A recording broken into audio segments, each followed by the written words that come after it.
하나님 말씀은 에베소서 5장 8절에서 21절입니다. 에베소서 5장 8절부터 제가 봉독하겠습니다. 너희가 전에는 어두움이었으나 이제는 주님 안에서 빛이다. 빛의 자녀들답게 행하여라. 빛의 열매는 모든 선함과 의로움과 진실함에 있다. 주님을 기쁘시게 할 것이 무엇인지 분별하도록 하여라. 너희는 열매 없는 어두움의 일들에 참여하지 말고 오히려 그것들을 책망하여라. 그들이 은밀히 행하는 일들은 말하기조차 부끄럽다. 그러나 책망을 받는 모든 것들이 빛에 의해 드러난다. 무엇이든지 드러나게 하는 것은 빛이기 때문이다. 그러므로 말씀하시기를 자는 자여 깨어서 죽은 자들로부터 일어나라. 주께서 너를 비추실 것이다 라고 하였다. 그러므로 너희는 어떻게 행할지 주의 깊게 살펴 어리석은 자들과 같이 하지 말고 지혜로운 자들과 같이 하여라. 세월을 아껴라. 때가 악하기 때문이다. 그러므로 지각 없는 자가 되지 말고 오히려 주님의 뜻이 무엇인지 분별하도록 하여라. 또 너희는 술에 취하지 마라. 그것은 방탕한 것이니 도리어 너희는 성령으로 충만하게 되어라.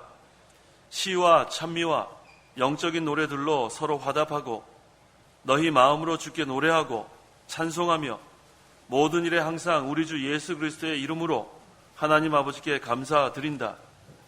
그리스도를 경외하는 가운데 서로 복종하여라. 21절까지 봉독했습니다. 8절 하반절에 빛의 자녀들답게 행하여라 라고 했고, 또 15절 하반절에도 지혜로운 자들과 같이 하여라 라고 했습니다. 이 말씀을 근거로 해서 이 시간 증거할 말씀의 제목은 지혜로운 빛의 자녀들의 생활, 지혜로운 빛의 자녀들의 생활이라는 제목으로 말씀을 증거하겠습니다. 8절 너희가 전에는 어둠이었으나 이제는 주님 안에서 빛이다. 빛의 자녀들답게 행하여라. 전에는 어두움이었으나 라고 했습니다. 우리가 예수님을 믿기 전에는 영적 어두움에 처했습니다. 또한 영적 사망에 처했습니다. 그런데 이제는 하고 보니까 현재를 말합니다. 예수 믿은 현재. 예수 믿기 전에는 어두움이었으나 예수님을 믿는 이제는 주님 안에서 빛이다. 예수 그리스도를 믿는 자에게는 그리스도의 빛이 비추어졌습니다. 요한복음 1장에 빛이 세상에 비춰졌다 하는 그 빛, 참빛이신 예수 그리스도의 빛이 우리에게 비춰주었습니다. 그래서 성도에게는 이 복음의 빛, 생명의 빛이 비추어졌기 때문에 이제는 주님 안에서 빛이라고 한 것입니다. 또한 우리 성도들은 빛의 자녀들입니다. 그래서 그 8절 하반절에 빛의 자녀들답게 행하여라. 자, 그렇다면 우리가 이 외부적으로는 복음의 빛이 우리에게 비춰졌고 또 우리 속에도 참빛인 그리스도를 영접했습니다.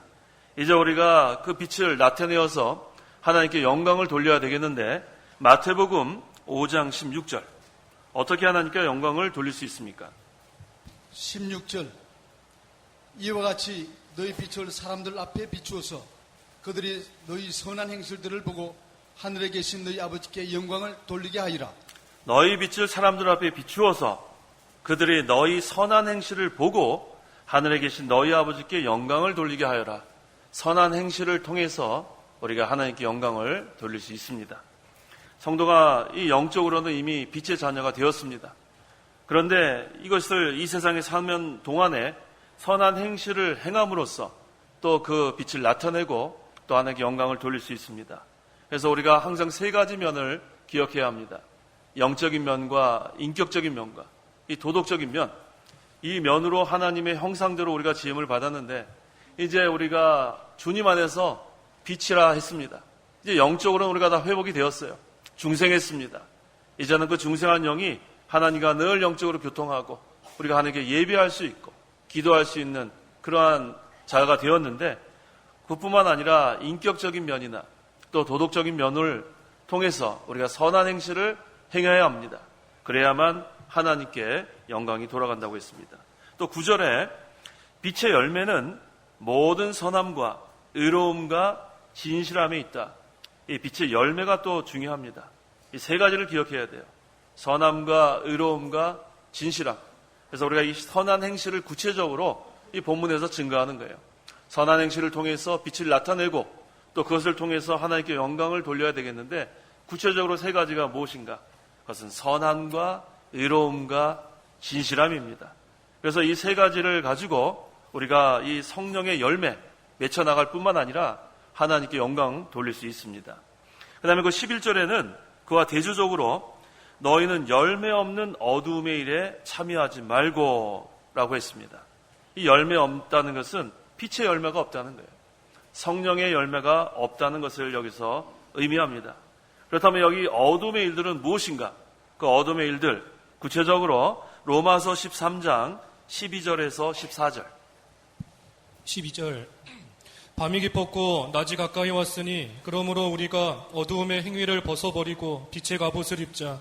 낮에 행동하듯이 단정히 행하고 방탕과 술취함과 음란과 호색과 다툼과 시기를 멀리하고 오직 주 예수 그리스도로 옷 입고 정욕을 위하여 육신의 일을 도모하지 마라. 로마서 13장 12절 이하에는 어둠의 행위들이 여기서 지금 증거되고 있습니다. 우리 에베소서 오늘 본문의 9절에는 빛의 열매 세 가지가 나옵니다. 선함과 의로움과 진실함. 우리는 이것을 적극적으로 이것을 순종해 나갈 뿐만 아니라 우리가 또 벗어버릴 게 있어요. 또 참여하지 말아야 될 것은 이 로마서 13장 12절 이하의 이 여러 가지 일들. 어떤 일들입니까? 방탕과 술 취함. 여기 또 오늘 본문에도 18절에 나오죠. 너희는 술에 취하지 마라. 이 말씀이 이 로마서에도 있습니다. 방탕과 술 취함. 술 취하면 방탕하게 돼 있어요. 술 취하면 이거 이성을 잃게 되고 분별력이 없기 때문에 방탕하게 됩니다. 그 다음에 술 취하게 되면 무엇으로 이어지냐면 음란과 호색이 또 이어지게 돼 있어요. 그래서 음란과 호색, 이게 다 같은 어둠의 일들입니다. 그 다음에 또 다툼과 시기, 이런 것도 우리가 멀리하라고 했고, 그래서 이 로마서 13장 12절 이하는 그 성 어거스틴이 이 말씀을 통해서 회심하는 그러한 구절이기도 합니다. 그 사생활을 낳고 또 불황아로 그렇게 방탕한 생활을 하던 그 어거스틴이었는데, 물론 그 어머니 모니카가 오랫동안 기도한 것도 있겠지만 하나님의 은혜로 이 로마서 이 13장 12절 이하의 말씀을 이것을 듣고 이제는 내가 이렇게 살면 안 되겠다. 그래서 회심한 그러한 성경 구절이기도 합니다. 그래서 이제는 이런 것들 다 벗어버리고 이제는 예수 그리스도로 옷 입으라고 했어요. 예수 그리스도로 옷 입는 것. 이것이 아까 우리가 빛의 열매, 선함과 의로움과 진실함, 이것을 순종해 나가면 예수 그리스도로 옷 입는 생활을 해나갈 수 있습니다. 그래서 우리는 이 빛의 열매를 맺어나가야 돼요. 빛의 열매, 지혜로운 그러한 빛의 자녀들은 이 세 가지를 우리가 항상 기억하면서 살아야 됩니다. 의로움, 선함, 진실함, 그 다음에 그와 반대되는 이 어둠의 일들, 거기엔 참여하면 안 됩니다. 오늘날 이 세대가 너무나도 음란하고 또 배역하고 또 너무나 방탕한 그러한 세대를 우리가 살고 있습니다. 그래서 우리가 힘쓰지 않으면 그 어두움 일에 자연스럽게 동화될 수밖에 없어요. 모든 그러한 드라마나 또 영화나 또 여러 가지 그런 문화, 그런 여러 생활을 할 때에 이런 어둠의 일들로 가득 차 있기 때문에 정신 차리지 않으면 나도 모르는 사이에 그 어두움에 간접적으로 또 참여할 수밖에 없습니다. 그렇기 때문에 이제 우리는 그 10절에 주님을 기쁘시게 할 것이 무엇인지 분별하도록 하여라. 이 분별하는 생활이 이처럼 중요합니다. 우리가 분별할 것은 다른 게 아니에요. 어떻게 주님을 기쁘시게 할까? 어떻게 나의 만족을 구할까가 아니라 어떻게 주님을 기쁘시게 할까? 그것이 무엇인지 분별하는 생활. 그렇게 되면 지혜로운 빛의 자녀로서 살 수 있는 겁니다. 그래서 항상 우리의 그 초점은 주님을 기쁘시게 하는 것이 되어야 합니다. 그래서 우리가 이 주님을 기쁘시게 하려면 어떻게 해야 되는가? 그래서 우리가 성경을 읽고 성경을 듣고 또 성경 말씀대로 순종해 나가는 거예요. 성경을 통해서 우리는 주님을 기쁘시게 하는 법을 찾을 수 있습니다. 또 우리가 주님을 기쁘시게 할 수 있는 법은 신앙 양심에서 또 우리가 찾을 수 있어요. 이걸 또 선한 양심이라도 할 수 있습니다. 우리가 이 믿음과 선한 양심을 둘 다 가지고 있어야 돼요. 믿음 생활을 하는 사람은 항상 신앙 양심이 있어야 되고, 신앙 양심을 쓰는 사람은 항상 말씀대로 순종해 나가는 사람이에요. 그래서 이 성경 말씀을 통해서 주님을 기쁘시게 하는 법을 찾아야 하고, 또 우리의 신앙 양심, 잘 우리가 쓰면 또 주님을 기쁘시게 할 수 있습니다. 또 오늘 우리가 기도해야 돼요. 기도하면 성령님께서 우리를 감동하십니다. 어떤 것을 판단해야 될 때가 우리가 많이 있습니다. 그때 그냥 즉시 뭐를 판단하지 마시고 기도하세요. 하나님께 기도하고 하나님의 뜻이 무엇인지, 또 어떤 것이 하나님의 나라에 유익이 될 건지, 또 어떤 것이 하나님을 기쁘시게 할 것인지 기도하면 성령께서 우리를 또 감동하십니다. 그래서 성령의 감동으로 또 우리가 주님을 기쁘시게 하는 법을 찾을 수가 있습니다. 또 하나님의 섭리를 통해서 우리가 또 찾을 수 있어요. 이 하나님의 섭리함은 하나님의 보호와 통치를 여기서 가리킵니다. 하나님은 질서의 하나님이기 때문에 우리가 어떻게 하는 것이 옳은 것인지 질서의 하나님을 통해서 찾을 수 있어요. 그래서 우리는 순리대로 해야 돼요. 순리대로 해야 되는데 그것을 바꿔서 거꾸로 하게 되면 그 다음엔 하나님을 기쁘시게 할 수 없습니다. 그래서 모든 것을 우리가 주님을 기쁘시게 하는 걸 찾을 때에는 질서의 하나님, 하나님의 순리, 섭리가 무엇인가 그것을 우리가 잘 찾아 나가야 합니다. 그 다음에 또 우리가 주님을 기쁘시게 할 수 있는 방법은 지금까지 신앙 경험에서 찾을 수 있어요. 우리가 오랫동안 신앙생활 하는 가운데 잘못한 게 참 많아요. 실패한 게 많습니다. 그것을 토대로 해서 이제는 이렇게 하면 안 되겠다. 이렇게 하면은 하나님 기뻐하시지 않는다. 우리가 신앙 경험을 통해서도 찾을 수가 있습니다. 그래서 우리가 어찌하든지 이 10절에 있는 말씀, 주님을 기쁘시게 할 것이 무엇인지 분별하도록 하여라. 우리 같이 한번 읽어보겠습니다. 10절, 주님을 기쁘시게 할 것이 무엇인지 분별하도록 하여라. 나를 만족시키는 생활이 아니라 주님을 기쁘시게 할 것이 무엇인지 잘 분별해야 되는데 지금까지 증거한 5가지를 기억하세요. 성경 말씀을 통해서 또 신앙 양심을 씀으로 말미암아 기도할 때 성령의 감동으로 또 하나님의 그 섭리, 하나님이 질서의 하나님이기 때문에 그 섭리에 우리가 찾을 수 있어요. 그 다음에 지금까지 내가 실패한 그러한 신앙 경험, 또 잘못한 거, 그때 다 우리가 회개했는데 아직도 그것을 제대로 우리가 고치지 못했다면 또 그걸 통해서 우리가 하나님 또 주님을 기쁘시게 하는 그 법을 찾을 수가 있습니다. 그래서 우리가 항상 그 주님을 기쁘시게 해 나가면 그 다음에는 은밀히 행하는 것들은 다 부끄럽게 돼 있어요. 하나님 앞에 살게 되기 때문입니다. 12절 그들이 은밀히 행하는 일들은 말하기조차 부끄럽다. 어떤 어두움의 일들은 드러내놓고 할 때가 있지만 또 어떠한 그러한 일들은 은밀히 행하는 일들이 또 있어요. 은밀히 행하는 것들. 그것은 사람들 앞에 우리가 드러낼 수 없는 일들이에요. 그런데 우리는 하나님 앞에 떳떳이 그 일들을 행할 때가 있다는 그런 말씀입니다. 그래서 우리가 은밀히 행하는 일들은 말하기조차 부끄럽다. 오늘날 이 얼마나 음란하고 또 얼마나 더 이런 부끄러운 일들을 많이 지금 행하는 가운데 있는데 이때 우리 지혜로운 빛의 자녀들은 거기에 참여하면 안 된다는 거예요. 그래서 항상 우리가 주님이 기쁘시게 하는 것이 무엇인지 분별하는 생활을 하게 되면 이것들을 멀리할 수가 있게 됩니다. 13절 그러나 책망을 받는 모든 것들이 빛에 의해 드러난다. 자, 어둠의 일들을 행하는 자들을 책망할 때가 있는데 그때 그 부끄러운 일들이 다 드러난다는 거예요. 그래서 책망을 받는 모든 것 때문에 빛 가운데 더 많이 들어갈 수 있어요. 그래서 우리가 책망받는 거 귀한 것으로 알아야 합니다. 책망을 받게 되면 그때 회개할 수 있는 기회가 있어요. 그 어둠의 그 일들을 그대로 계속 반복하고 있는데 그걸 내버려 두면 그 사람은 결국 거기 중독이 되고 말아요. 이 중독이란 말이 무서운 일이에요. 중독은 혼자서 끊기가 어렵습니다. 어떤 마약에 손을 대면 그 마약을 끊기가 어렵고 또 담배를 피기 시작하면 그 담배를 끊기 힘들고 또 알코올에 중독되면 그거 중독에서 나오기가 쉽지가 않아요. 그래서 우리가 이 중독되기 전에 정신 바짝 차려야 돼요. 이 어두움의 일들, 은밀히 행하는 일들, 이것이 중독이 되면 그 다음에는 그것을 끊기가 더 어렵게 됩니다. 그래서 그것이 중독되기 전에 책망받는 것이 참 귀한 일이에요. 책망을 받고 그 다음에 이것이 잘못된다는 것을 깨닫게 되고 그 다음에는 빛 가운데로 다시 들어가는 거예요. 그렇게 되면 많은 죄를 회개하고 빛 가운데로 들어가면 그만큼 더 감사와 감격이 넘치게 돼 있어요.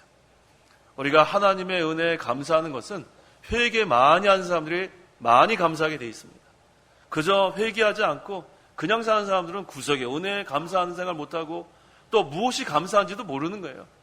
하지만 우리가 회개할 때에 하나님이 우리를 용서해 주시고 또 하나님께서 우리를 안아주실 때에 우리는 다시 한번 눈물을 흘릴 수밖에 없는 거예요. 다시 한번 구속의 은혜가 감사하고 또 이 죄인이 하나님께 용서를 구할 때 회개할 때 용서해 주시는 그 하나님의 긍휼에 또 감사하고 그래서 우리가 회개를 많이 하는 사람은 그만큼 큰 감사와 감격을 누리게 됩니다. 그래서 우리가 책망을 받을 땐 단마음으로 받아야 돼요. 무엇이 우리를 책망하는가? 그거 디모데에서 보세요. 하나님의 말씀은 성경은 교훈과 책망과 읽어보세요. 디모데후서 3장 16절 모든 성경은 하나님의 영감으로 된 것으로 교훈과 책망과 바르게 함과 의로 교육하기에 유익하니 이는 하나님의 사람으로 온전하게 하며 모든 선한 일을 위하여 준비되게 하려는 것이다. 성경은 교훈과 책망가라고 했어요. 성경이 우리에게 교훈도 하고 책망도 합니다. 그래서 예배 시간에 이 말씀을 통해서 책망받는 게 참 귀한 일이에요.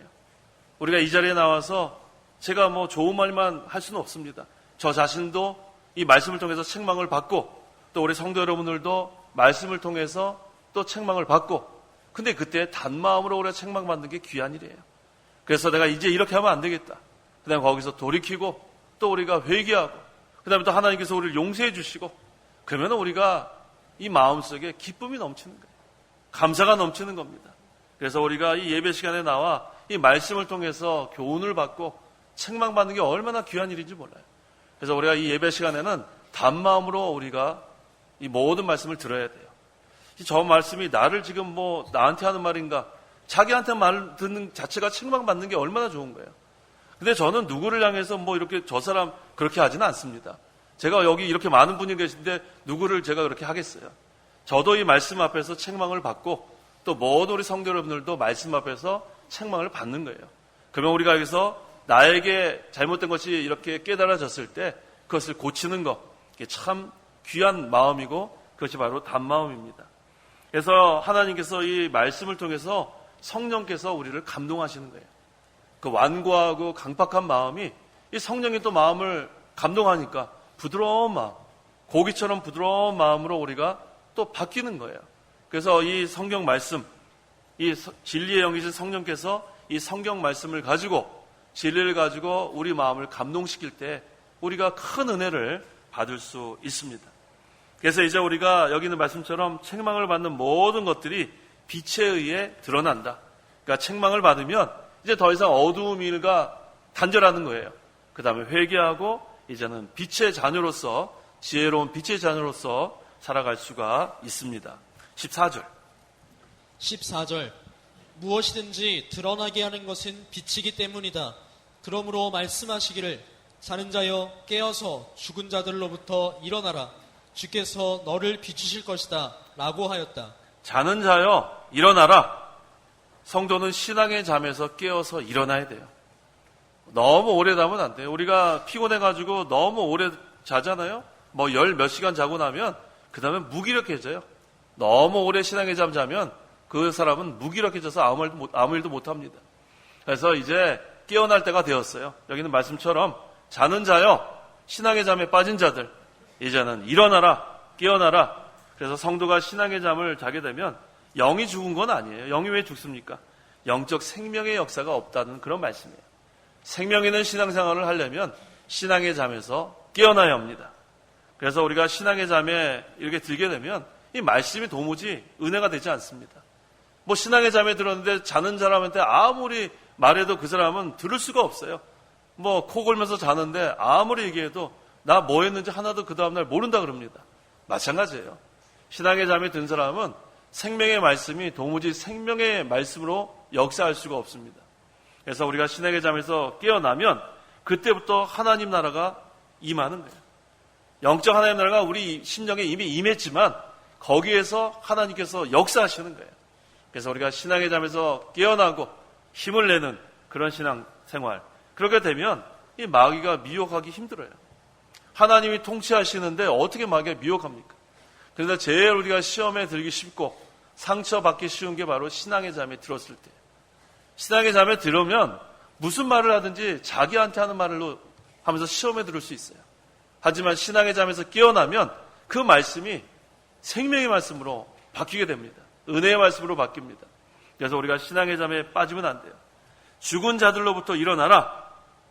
이 신앙의 잠에 들 때는 마치 신앙이 죽은 것처럼 그런 상태가 되기 때문에 신앙의 잠에 들 때는 신앙이 죽은 상태와 같습니다. 그래서 영적 생명의 역사가 없는 때이기 때문에 이제는 죽은 자들로부터 일어나라. 그러면 주께서 너를 비추실 것이다. 다시 이 빛의 세계가 이루어지는 거예요.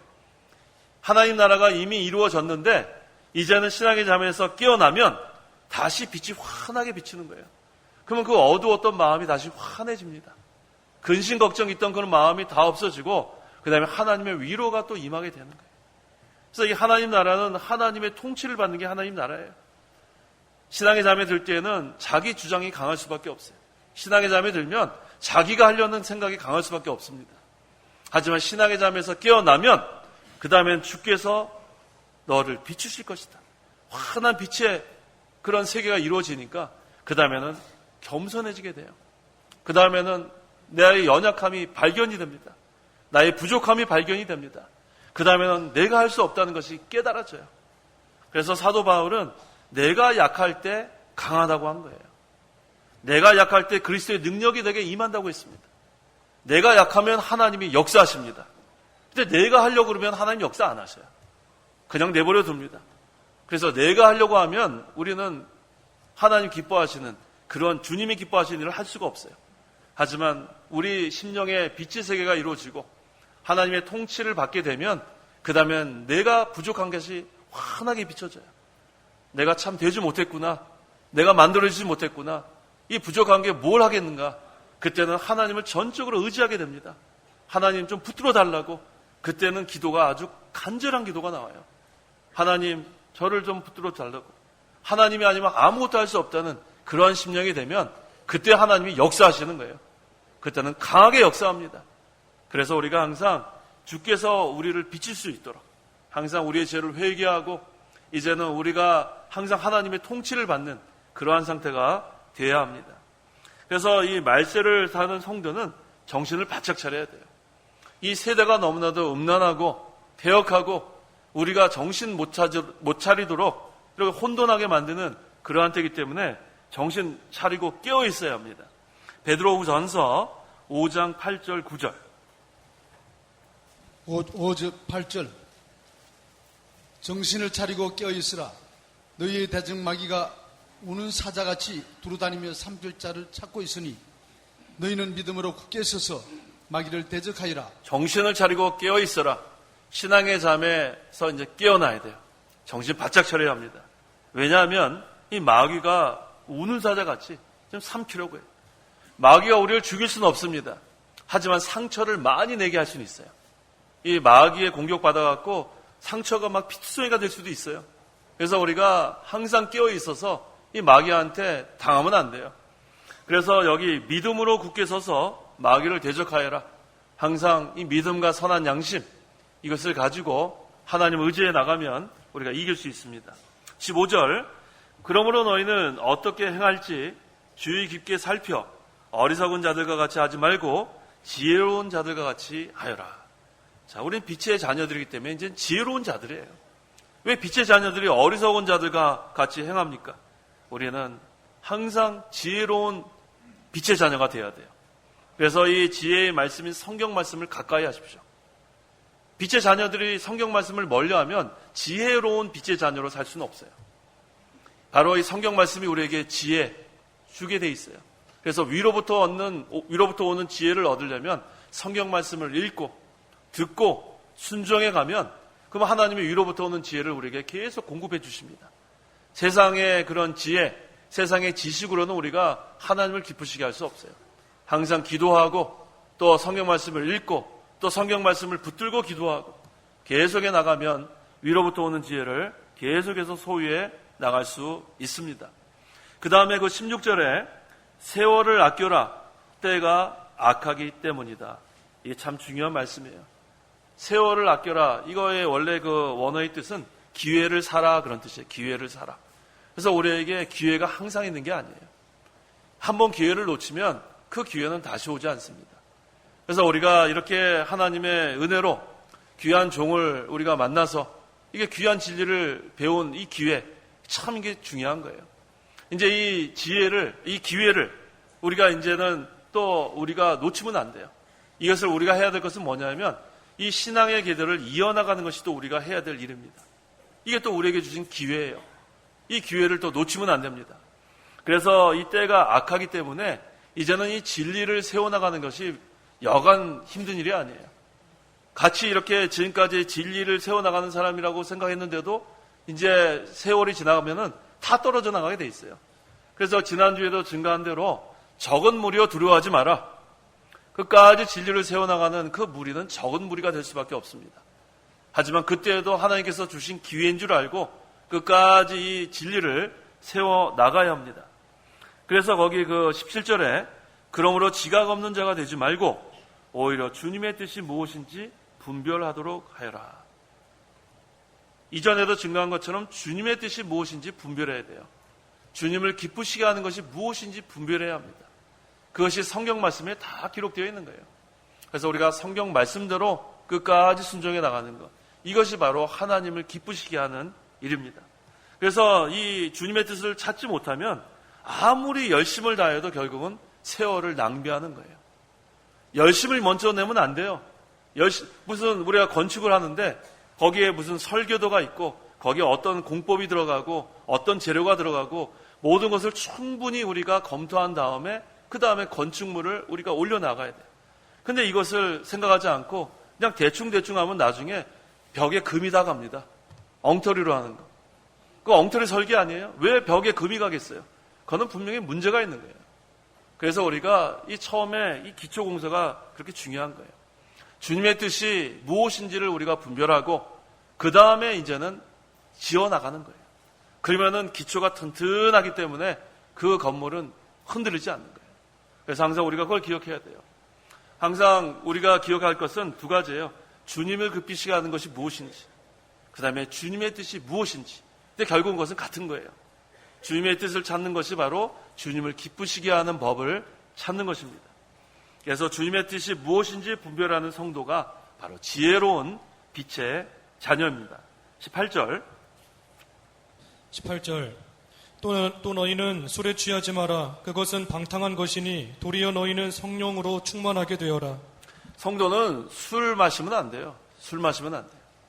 우리가 이 술 마시는 거 요즘은 너무나도 술 마시는 게 아무렇지 않게 생각하는데 성경에 분명히 나와 있지 않아요. 술에 취하지 마라. 또 우리 구약 성경에는 술을 보지도 마라 그랬어요. 근데 이렇게 성경에서 이렇게 증거했는데도 그 술을 마시고 또 이렇게 술 취하면은 그거는 우리 하나님 말씀 불순종하는 겁니다. 그 잠언 23장 31절에 술잔 속에 포도주가 붉게 빛나고 순하게 내려갈지라도 너는 포도주를 보지도 마라. 이 포도주가 흔히 마시는 와인을 의미합니다. 그래서 이 우리나라에서는 이 와인 즐겨 마시는 사람 저는 아직 만나보지 못했어요. 근데 우리 영국에 있을 때는 이 와인을 참 흔하게 마십니다. 그래서 이 믿는 사람들도 이 와인을 너무 잘 마셔가지고 제가 이 마시지 말라고 여러 번 얘기했어요. 왜 성경에 이거 와인 마시지 말라고 하는데 왜 마시냐? 그 다음부터는 저를 멀리합니다. 술 마시지 말라 그러면은 멀리해요. 그 다음에는 술 마시는 기회 되면 저는 초청도 안 해요. 자, 그래도 괜찮아요. 우리가 술 마시지 않으면은 왕따 되겠다. 그렇게 생각하는 우리 청년들이 있었어요. 왕따 돼도 돼요, 그거는. 그때는 어떻게 생각하면 되냐 하면 내가 왕따를 당하는 것이 아니라 내가 그 술 마시는 사람들을 왕따 시키는 거예요. 그렇게 좀 담대하게 생각하시면 돼요. 우리가 직장 생활이나 학교 생활을 할 때, 나 이러다가 왕따 되면 어떡하? 그건 왕따 당하는 게 아니에요. 어떻게 하는 거예요? 내가 왕따 시키는 거예요. 1대 100으로 그냥 우리가 왕따 시키면 되지 거기에 그렇게 두려워할 게 없습니다. 전 그렇게 생각했어요. 그래서 우리가 성경 말씀대로 사는 게 중요한 거지, 사람들 인간관계 이러다가 어떻게 하면 잘못되는 거 아닐까? 하나님이 다 잘해주게 돼 있어요. 하나님이 그렇게 성경 말씀대로 순종해 가면 좋은 사람들도 옆에 만나게 해주십니다. 그런 술 마시는 친구, 그거 다 떨어져 나가도 상관없는 거예요. 그래서 우리가 술에 취하지 마라. 이것은 성경 말씀에 있는 말씀이기 때문에 지금까지 술에 취했고 지금까지 와인을 즐겨했고 그런 사람들 다 회개하고 이제부터 마시지 마세요. 그래야 우리가 지혜로운 빛의 자녀로서 살아갈 수가 있습니다. 그 다음에 이 술 취하는 것은 또 다른 의미로서는 음행에 취하는 거라고 했어요. 요한계시록 17장 2절. 2절 땅의 왕들이 그 여자와 더불어 음행을 하였고 땅에 사는 자들도 그 여자의 음행의 포도주로 인해 취하였다. 그 여자의 음행의 포도주로 인해 취하였다. 이 세상에 빠지는 것도 이것은 술 취하는 거라고 했습니다. 그래서 우리가 이 세상의 달콤한 그런 맛에 빠지게 되면 하나님을 멀리할 수밖에 없어요. 그래서 우리가 이 음행의 포도주 항상 우리가 경계해야 됩니다. 세상에 도취되지 말고 하나님의 말씀에, 이 진리의 말씀에 이 우리가 깨달음, 거기서 기쁨을 누리는 그런 생활. 그래서 이 술에 취하게 되면 방탕한 것이니, 그것은 방탕한 것이니. 그래서 술로 인해서 여러 가지 죄를 지게 되어 있는 거예요. 음란과 호색이 다 술 취한 가운데서 계속해서 이어지는 죄로 볼 수 있습니다. 도리어 너희는 성령으로 충만하게 되어라. 성령의 주장과 인도를 온전히 받아 나가라는 거예요. 자기를 만족시키는 게 아니라 하나님을 기쁘시게 하기 위해선, 주님을 기쁘시게 하기 위해선 성령 충만한 생활, 성령의 인도와 주장을 온전히 받아 나가는 그런 생활을 하는 그러한 자녀가 바로 지혜로운 빛의 자녀입니다. 19절. 19절 시와 찬미와 영적인 노래들로 서로 화답하고 너희 마음으로 주께 노래하고 찬송하며. 시와 찬미와 영적인 노래들로 서로 화답하고. 자, 여기서 시는 시편을 가리킵니다. 우리가 이 시편, 찬송가, 참 제가 그 영국의 그 에딘버러라는 도시에, 스코틀랜드에 있는 에딘버러라는 도시에 간 적이 있어요. 거기에서 그 청교도들의 그 교회, 제가 거기서 예배를 참여한 적이 있습니다. 그때 거기서는 시편 찬송가만 하는 거예요. 제가 얼마나 은혜를 받았는지 몰라요. 그 가사가 전부 다 성경 말씀이에요. 여호와는 나의 목자시니 내가 부족함이 없도다. 거기다가 곡을 붙인 거예요. 야, 그래서 제가 참 너무나 은혜가 됐는데 왜 우리나라는 이런 것이 없을까? 제가 그렇게 생각한 적이 있어요. 그런데 한국에 나와가지고 몇 년 전에 우리 옆에 그 양해문교회라고 있습니다. 우리 그 계약신학대학원대학교에서 그 지금 가르치시는 송영조 목사님, 그분이 거기 원로 목사님이시고 그 김준범 목사님이 거기 담임 목사님 되시는데 거기에 제가 설교를 부탁받아서 간 적이 있어요. 아, 그런데 그 청교도들이 부르던 시편 찬송가를 한국말로 편역해서 거기서 부르고 있는 거예요. 그때 제가 엄청난 감동을 거기서 받았어요. 야, 이게 우리나라에서도 이렇게 시편 찬송가를 부르는 교회가 있구나. 그리고 알고 보니까 이 개혁주의 교회에서 이것이 점점 퍼지고 있다는 것을 뒤늦게 깨달았어요. 그래서 저도 이제 기회가 되면 우리 창강교회도 그 시편 찬송가를 우리가 여기서 지금 보급하려는 그런 생각을 하고 있습니다. 이것은 뭐 해야 될까 안 해야 될까, 그거는 뭐 서로 이렇게 뭐 의견을 나눌 필요도 없는 거예요. 성경 말씀대로 시와 찬미와 영적인 노래들, 이 시가 바로 시편이에요. 그 칼빈도 그 시편 찬송가를 불렀고 그 청교도들이 그 시편 찬송가를 불렀는데 우리는 그걸 모르고 있었던 거예요. 이제 알게 된 이상 우리도 지금, 그래서 제가 그 금요일 날 그저께죠, 이 옆에 양희문교회에서 시편 찬송가 개정 증복판 거기 완간을 감사하는 그 감사 예배에 참석하고 왔습니다. 저한테 축사를 부탁해가지고 저희 가서 제가 참여했는데 거기서 그 우리 합창단이 나와서 그것을 이렇게 찬송하는데 눈물이 날 정도로 감사하더라고요. 그 내용 자체가 성경 말씀 그대로예요. 목마른 사슴 시냇물을 갈급하듯이 내 영혼이 주를 갈급, 이런 내용이 거기다가 이 청교도들이 기도하는 가운데 곡을 붙였으니 얼마나 우리 마음에 얼마나 이게 감동이 되겠어요. 제가 기회를 드릴 겁니다. 이제 지금 완간이 됐기 때문에 우리도 이제 먼저 당장은 하기 힘들지만 우리 예배 전에 찬송할 때 여러분들이 들어보시면 얼마나 그것이 감사한지 모를 거예요. 그래서 우리가 이제는 오늘날의 이 세속적인 그런 복음 선거와 CCM이 지금 난무하고 있어요. 그 가사들을 전부 다 지금 뭐 자기네들이 감정적으로 뭐 쓰고, 그 다음에 뭐 들어보면은 무슨 세상 노래, 사랑을 노래하는 건지, 이별을 노래하는 건지, 그냥 뭐 그러한 것이 그냥 도취돼가지고 만든 것과는 이게 본질적으로 달라요. 그래서 우리는 우리의 생리에 맞는 그러한 찬송을 하나님께 우리가 찬송할 때에 하나님께서 받으시는 거예요. 그래서 시와 찬미와 영적인 노래들로 서로 화답하고 너희 마음으로 주께 노래하고 찬송하며, 이게 참 중요한 그런 말씀입니다. 20절. 20절 모든 일에 항상 우리 주 예수 그리스도의 이름으로 하나님 아버지께 감사드린다. 네, 성도가 모든 일에 감사해야 합니다. 성도는 불평하면 안 돼요. 원망해도 안 됩니다. 성도는 모든 일에 항상 우리 주 예수 그리스도의 이름으로 하나님 아버지께 감사드리는 생활. 하나님 그거 기뻐하시는 거예요. 이거는 잘해주니까 감사하고 이거는 환경이 이러니까 불평하고 그게 아니에요. 모든 일에 하나님께 감사하는 거. 이거 하나님 제일 기뻐하시는 거예요. 그 다음 21절.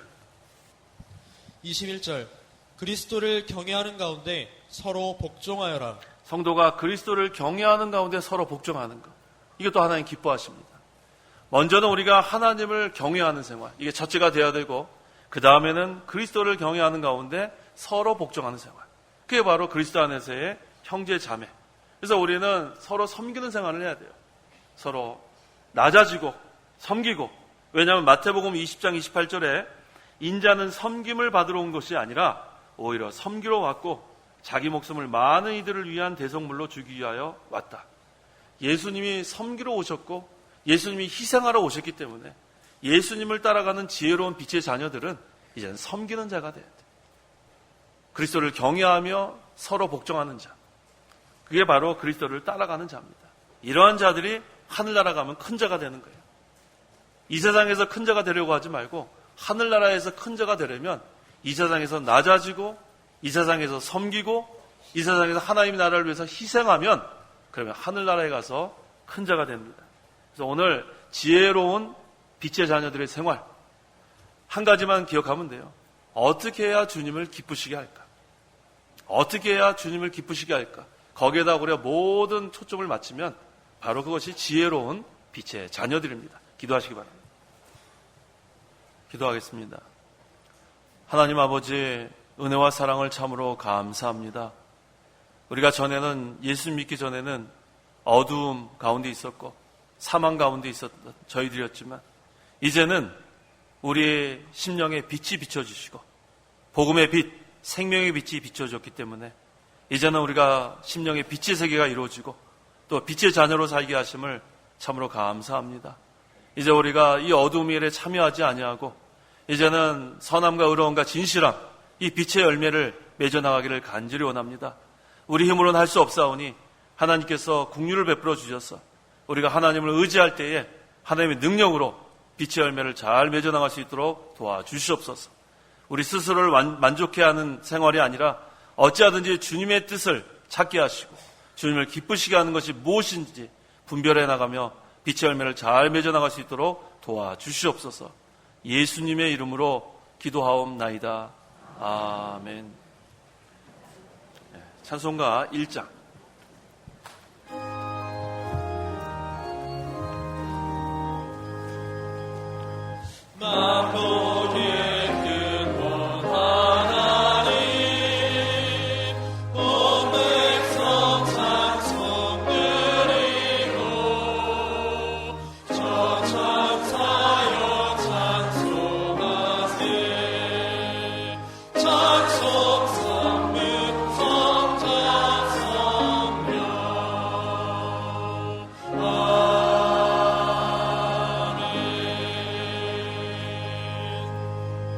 축도하겠습니다. 주 예수 그리스도의 은혜와 하나님의 사랑과 성령의 교통하심이 이 시간 하나님께 나와 예배하는 온 성도와 함께 있을지어다. 아멘.